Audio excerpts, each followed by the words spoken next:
Hello students, welcome to my application. तो चलिए students start करશું। આપણે સૌથી પહેલા તો જો છોકરાઓ તમારે જો એમકોમ ની અંદર FM3 ની અંદર પાસ થવું હોય ને તો તમારે સૌથી પહેલા તો જેટલા પણ પેપર મેં તમને કરાવ્યા છે ને છોકરાઓ એ તમે એટલીસ્ટ કરી જાઓ। મેં તમને 2019 નું પેપર તમને એપ્લિકેશન પર કરાવ્યું છે, 2022, 2023, 2023 નવેમ્બરનું પેપર અને 2024 નું પેપર જે આપણે અત્યારે કરી રહ્યા છે। ઓકે, એટલે માર્ચ 2024 નું પેપર જે આપણે હવે કરીએ છીએ। અને છોકરાઓ ધ્યાન રાખજો, જે તમને આ વર્ષે એક્ઝામ લેવામાં આવશે તે આકારણી વર્ષ 2024-25 પ્રમાણે એક્ઝામ લેવામાં આવશે, એટલે તમારું પાકું વર્ષ થશે 2023-24। તો આપણે આ જે ગયા વર્ષનું જે પેપર છે એને આપણે નવા વર્ષ પ્રમાણે ચેન્જીસ કરીને તમને કરાવવામાં આવશે। ઓકે, એટલે આપણે જે પણ રૂલ્સ રેગ્યુલેશન જે પણ લાગશે એ નવા નિયમ પ્રમાણે તમને સોલ્વ કરાવશું। ઓકે, ચાલો તો જો સૌથી પહેલા ફર્સ્ટ ક્વેશ્ચન જે 5 માર્ક્સનો તમને ઘસારા પર પૂછાયેલું છે। ઓકે છોકરાઓ, જો ધ્યાન રાખજો, તમને જેટલા પણ પેપર મેં કરાવેલા છે ડેફિનેટલી બધા કરીને જવાના છે। ઇવન મેં તમને એએસ પણ બધા કરાવેલા છે છોકરાઓ। અકાઉન્ટિંગ સ્ટાન્ડર્ડમાં મેં તમને કીધેલું છે કે 20 કરીને જજો। ત્યાર પછી છોકરાઓ AS 12 બી કરીને જજો। ત્યાર પછી મેં તમને AS 28 ના પણ અમુક દાખલા કરાવ્યા છે છોકરાઓ, ધ્યાન રાખજો, આ પૂછાઈ શકે ગમે ત્યારે પણ એક્ઝામમાં। અને એક AS 17 ના પણ દાખલા છોકરાઓ 2-3 કોલેજની અંદર ઇન્ટરનલમાં પૂછાયેલા છે આ વર્ષે। એટલે છોકરાઓ આટલા દાખલા જે છે એ આમાંથી પૂછાઈ શકે છે, અને એમાં પાસ એના પેપરમાં 20 અને 12 માંથી તો ડેફિનેટલી છોકરાઓ દાખલા આવ્યા છે, એટલે કરીને જજો છોકરાઓ, કારણ કે બહુ જ ઇમ્પોર્ટન્ટ રહેશે અને ઇઝી પણ છે। ઘણા સ્ટુડન્ટ્સ ગુજરાતી મીડિયમની અંદર આ જે એએસ છે અકાઉન્ટિંગ સ્ટાન્ડર્ડ જે છે હિસાબી ધોરણ એ છોડીને જાય છે। છોકરાઓ તમને કોલેજમાં કરાવ્યું હોય નહીં કરાવ્યું હોય, પણ તમે અત્યારે મારું માનો અને કરીને જજો, એક્ઝામમાં પૂછાઈ શકે છે। ઓકે, ચાલો તો આગળ વધીએ, નેક્સ્ટ ટોપિક આપણે સવાલને સ્ટાર્ટ કરશું।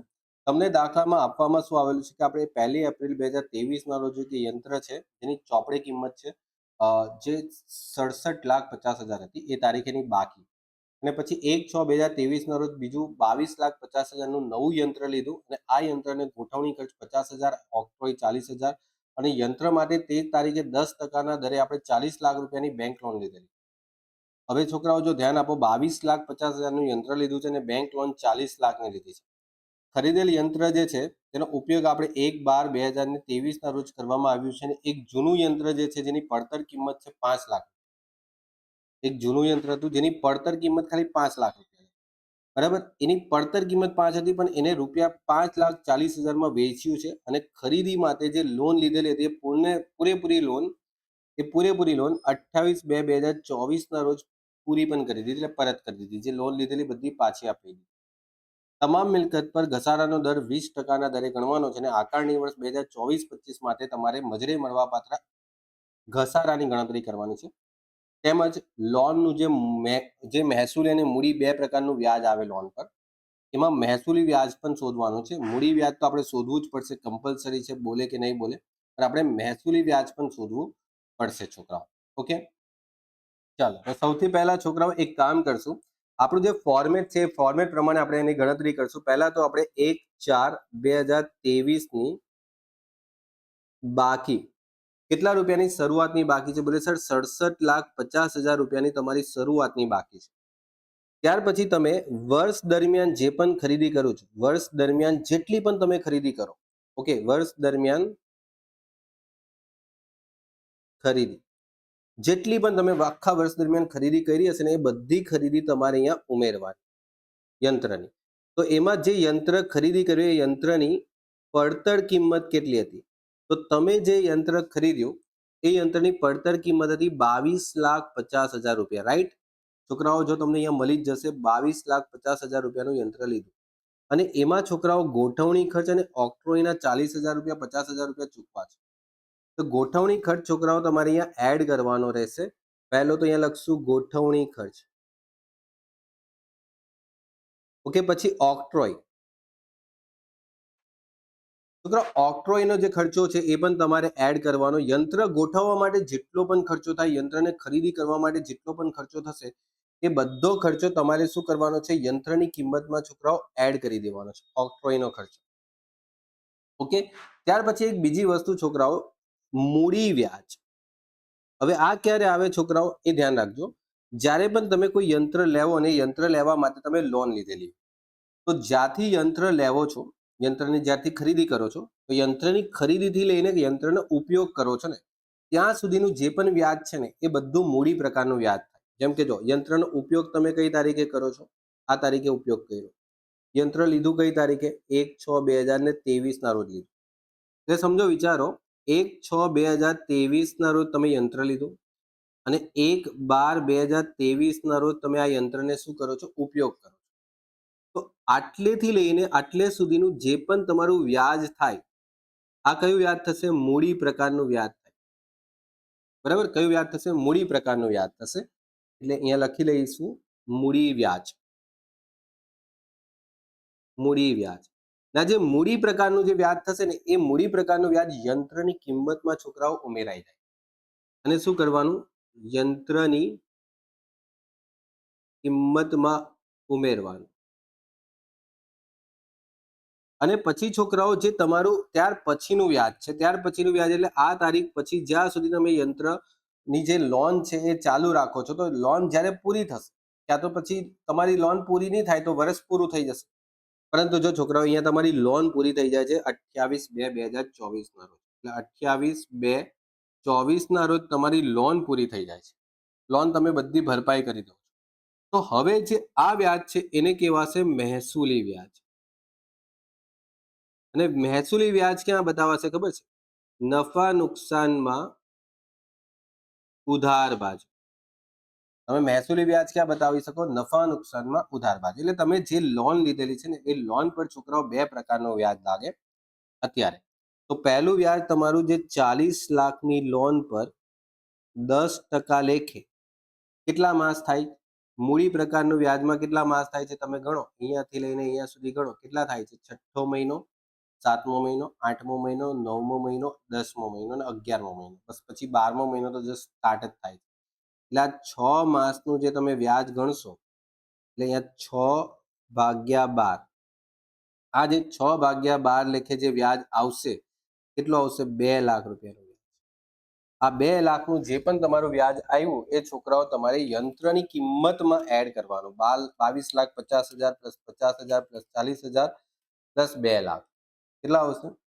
25,40,000 રૂપિયા આ તમે યંત્રની કિંમતમાં એડ કરશો છોકરાઓ.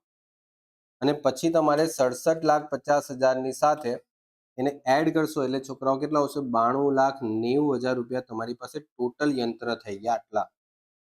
હવે એમાંથી કોઈ યંત્ર તમે વેચ્યું હોય તો તમે બાદ કરી દેશો. તો યંત્રનું વેચાણ તમે એક યંત્ર વેચેલું છે લગભગ 5,40,000 વેચાયું છે. છોકરાઓ યંત્ર કેટલામાં વેચાય છે ને એ ઇમ્પોર્ટન્ટ છે. યંત્રની પડતર કિંમત ડઝન્ટ મેટર, કોઈ ફરક નથી પડતો. યંત્રના તમને કેટલા રૂપિયા મળે છે, તમારા હાથમાં કેટલા રૂપિયા આવે છે એ મેટર રાખે છે. 5,40,000 રૂપિયા આવ્યા, માઇનસ કરો 5,40,000 એટલે 87,50,000 87,50,000 રૂપિયા તમારી પાસે શું આવશે? યંત્રની બાકી આવી. ઓકે, એટલે આ યંત્રની બાકી જે આવી એના પર તમારે ઘસારો કરવાનો છે. એટલે એનામાંથી તમે બાદ કરશો ઘસારો. હવે છોકરાઓ ઘસારો પણ તમે બે પદ્ધતિએ ગણો છો, બરાબર. આમાં કે એવું કોઈ યંત્ર છે જે આ વર્ષે ખરીદ્યું પરંતુ યુઝ નથી કર્યું, તો બોલે એવું તો કોઈ યંત્ર નથી. આપણે એક જ યંત્ર ખરીદ્યું છે જે આપણે એડ કર્યું છે, જે યુઝ પણ કરી લીધું છે. એટલે યુઝ નથી કર્યું એવું કોઈ યંત્ર નથી. ઓકે, આગળ વધીએ. હવે કોઈ એવું યંત્ર છે જે યુઝ કર્યું છે? યસ, યુઝ કર્યું છે. ખરીદી બી આ વર્ષે થઈ, યુઝ બી થયું. પણ યુઝ થયું ક્યારે? શું આપણે યુઝ કર્યું ત્યારથી લઈને જ્યારે વર્ષ પૂરું થયું ત્યારે 180 થી ઓછા દિવસ માટે યુઝ કર્યું છે? બિલકુલ સર, બિલકુલ સર. આ જે યંત્ર તમે લીધેલું એ તમે 180 કરતા ઓછા દિવસ યુઝ કરેલું છે. વિચારી જો, તમે યુઝ કરવાનું સ્ટાર્ટ કર્યું ડિસેમ્બરમાં, 1/12/2023 તમે યુઝ કરવાનું સ્ટાર્ટ કર્યું. હવે મેં તમને યાદ કર્યું કે મેં તમને એક તારીખ બતાવેલી કે ઓક્ટોબરની તારીખ યાદ રાખો, 2 ઓક્ટોબર. નોર્મલી 2 ઓક્ટોબર પછી જો તમે યુઝ કરો ને કોઈ બી મશીનને, બરાબર, ખરીદેલું હોય તો કોઈ બી મશીનને, તો તમારું જે વર્ષ છે એ જ્યારે પૂરું થશે 31 માર્ચ 2024 ત્યાં સુધી તમારા છે ને 180 દિવસ થયા જ નહીં હશે. 180 કરતા ઓછા દિવસ થયા હશે. તો એવા કેસમાં જે આ વર્ષે ખરીદેલું યંત્ર છે એના પર તમારો જે ઘસારો છે ને એ અડધો ગણાશે ઇન્કમ ટેક્સના નિયમ પ્રમાણે. એટલે 180 થી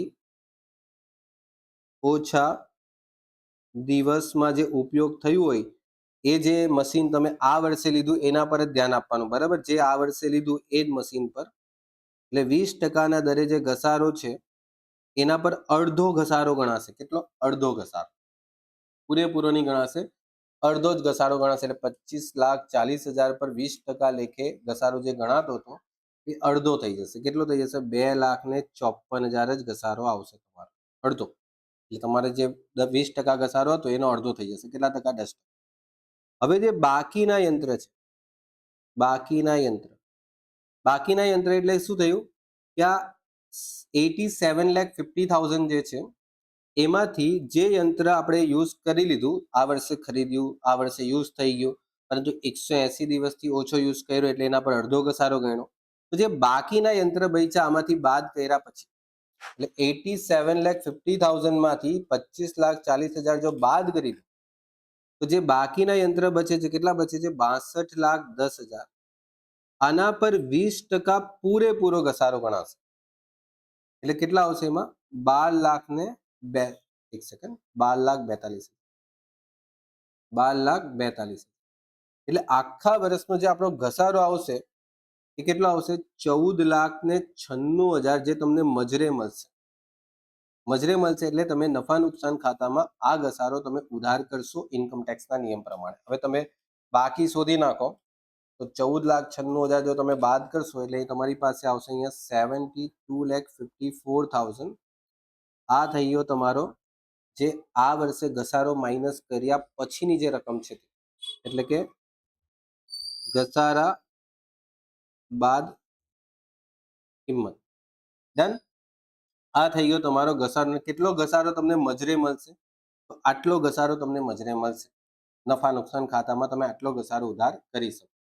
હવે બીજું પણ છોકરાઓ આ દાખલામાં પૂછેલું છે, મૂડી વ્યાજ તો શોધ્યું, મહેસૂલી વ્યાજ. હવે એ પણ શોધી લઈએ. મહેસૂલી વ્યાજ. છોકરાઓ મહેસૂલી વ્યાજ શોધવું એકદમ સિમ્પલ છે. તમે વિચારો કે તમે આ તારીખે યંત્રનો યુઝ કરવાનું સ્ટાર્ટ કર્યું, બરાબર. આ તારીખે તમે યંત્રનો યુઝ કરવાનું સ્ટાર્ટ કર્યું, આ તારીખ સુધી યુઝ કર્યું, બરાબર. એમ તો યુઝ તો ચાલે જ છે, પણ છોકરાઓ તમારી લોન પૂરી થઈ ગઈ 28/2, એટલે જ્યારે લોન પતી જશે પછી થોડી વ્યાજ લાગે. થોડુંક લોજિક લગાવો. એટલે 12મા મહિનાથી તમે મશીનને યુઝ કર્યું તો 12મો મહિનો, પછી જાન્યુઆરી અને પછી ફેબ્રુઆરી. કેટલા મહિના થાય છે? ફક્ત 3 માસ. એટલે આ જે 3 માસનું જે વ્યાજ છે એ તમારે મૂડી વ્યાજ નહીં કહેવાશે, તમારે મહેસૂલી વ્યાજ કહેવાશે, જે તમે નફા નુકસાન ખાતામાં ઉધાર કરી શકો ઇન્કમ ટેક્સના નિયમ પ્રમાણે. એટલે સમજો 40 લાખના તમારા જે લોનની વ્યાજની જે રકમ છે 10% લેખે, લોનનું વ્યાજ 10% હતું, એમાં જે 3 મહિનાનું વ્યાજ થાય છે એ 3 મહિનાનું વ્યાજ કેટલું થશે? બોલે સર 1 લાખ. આ જે વ્યાજ છે તમે ક્યાં લખી દેશો? નફા નુકસાન ખાતા. ઓકે.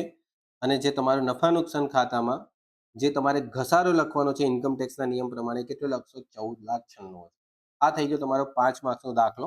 છોકરાઓ આવો છે ને સેમ દાખલો મેં તમને લોંગ ક્વેશ્ચનમાં પણ ઘણા બધા કરાવ્યા છે. ઓકે. લોંગ ક્વેશ્ચનની અંદર પણ છોકરાઓ આ એક હવાલો તમને પૂછી શકે.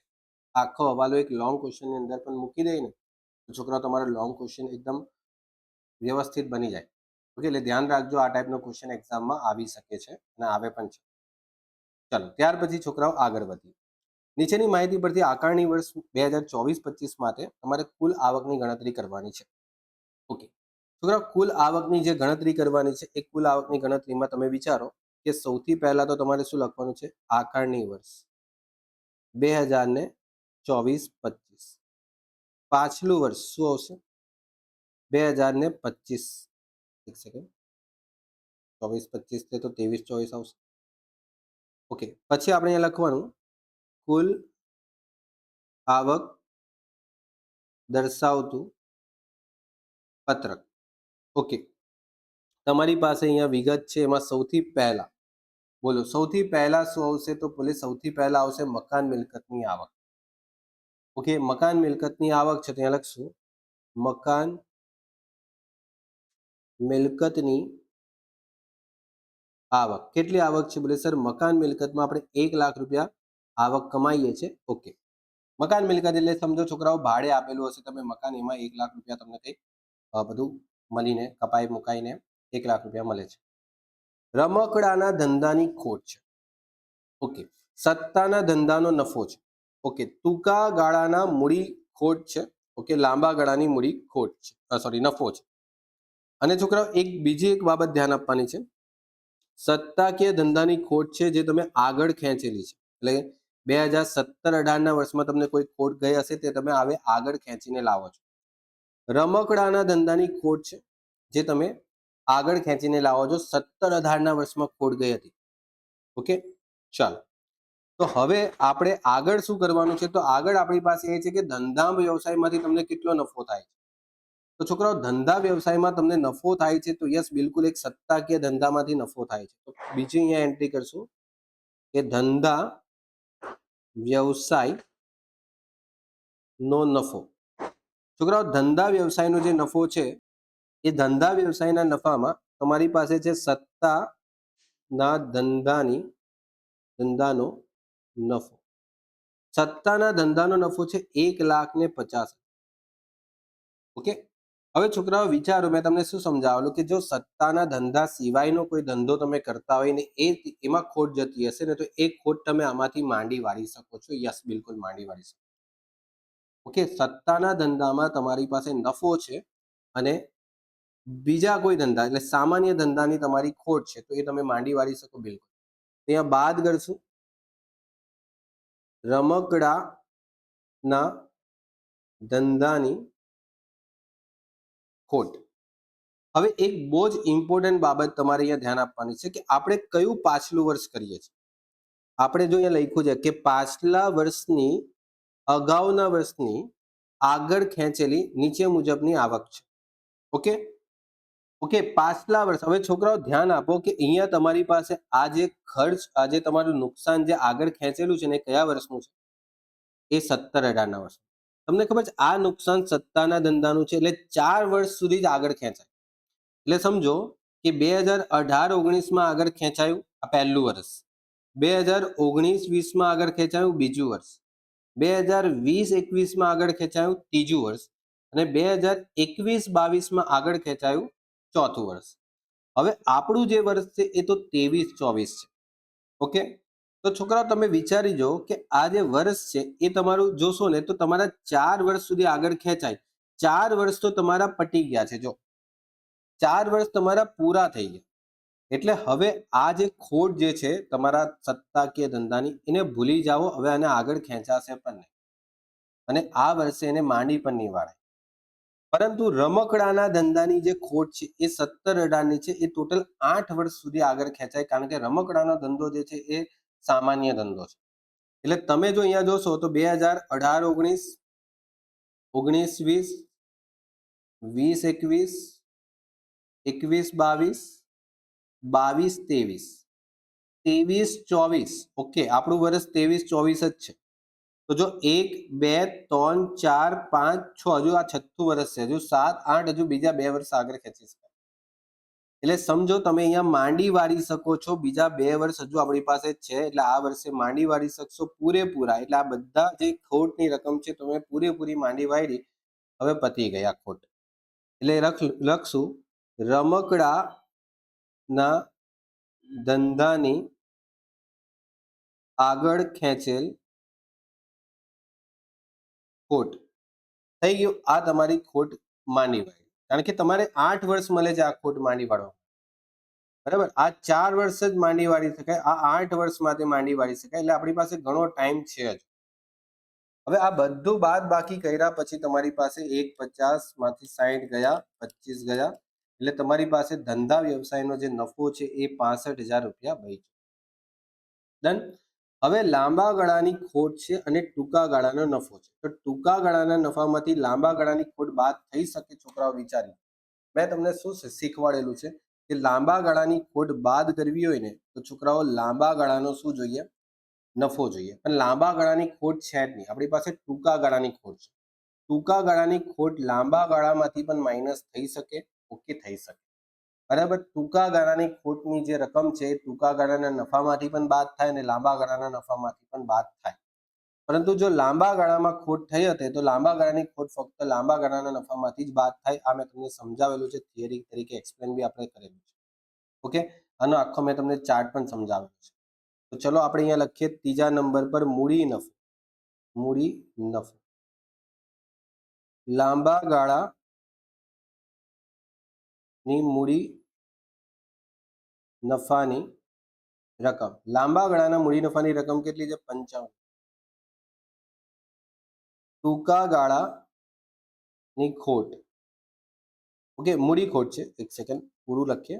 મૂડી ખોટ. તો છોકરા ટૂંકા ગાળાની મૂડી ખોટ કેટલી થાય છે? બોલે સર ટૂંકા ગાળાની મૂડી ખોટ 25,000 થાય છે. અને ટૂંકા ગાળાની મૂડી ખોટ તમે લાંબા ગાળાના નફામાંથી તમે માઇનસ કરી શકો છો. યસ, કરી શકો છો. 30,000.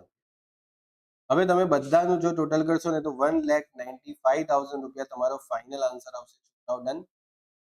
આ થઈ ગયો તમારો ક્વેશ્ચન અહીંયા પૂરો. છોકરાઓ એક્ઝામમાં તમારે મસ્ત એકદમ ટેબલ બનાવી દેવાનું, બરાબર, કોષ્ટક બનાવી દેવાનું. ઓકે, એ તો તમને ફોર્માલિટી તો ખબર જ છે. ઓકે, ચાલો મળીએ નેક્સ્ટ લેક્ચરમાં. નવા ક્વેશ્ચન સોલ્વ કરશું આગળના આ જ પેપરની અંદર. Okay, good bye and take care.